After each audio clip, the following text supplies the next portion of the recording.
Okay, so let's get started up again.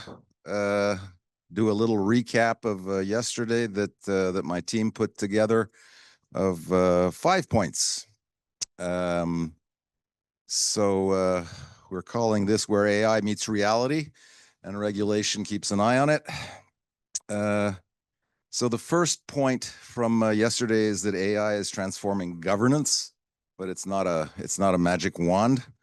So, we have generative AI showing up in all sorts of fields, from health to learning to improving public services.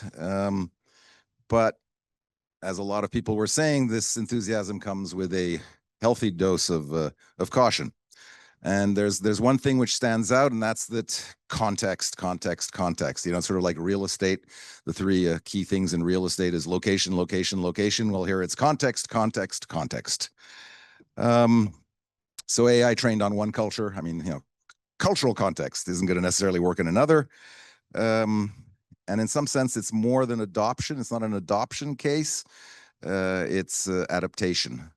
I don't know. I like to think of this in some sense like Smith. There was a gentleman from CGIAR yesterday. That's also in terms of genetic material that has to be adapted. It isn't just adopting the seeds; it's adapting the seeds to the local context, and that's something that comes out in terms of AI. And so, of course, we need a whole bunch of different data sets from different cultures, and then not stay in silos, across sector collaborations, and that's the way we're gonna get AI into low and middle income countries.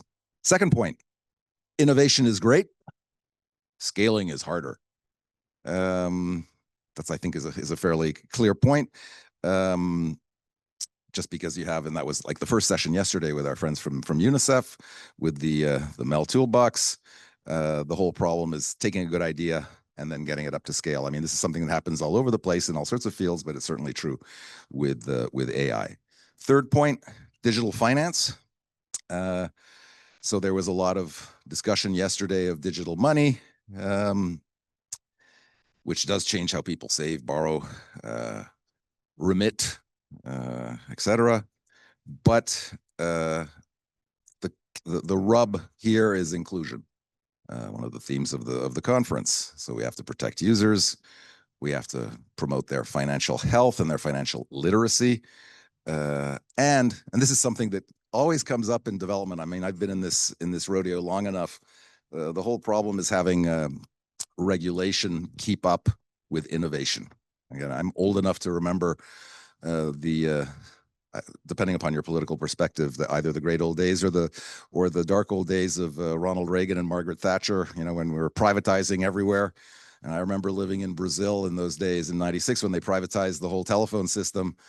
And the day in which they flipped the switch and they privatized stuff and all of Telebras, all this stuff was sold off, the regulatory office in Rio was empty. There was nobody.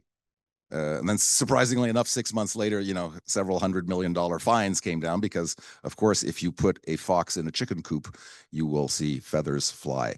So regulation has to keep up, and that's a challenge. It's a challenge just for AI as for anything else.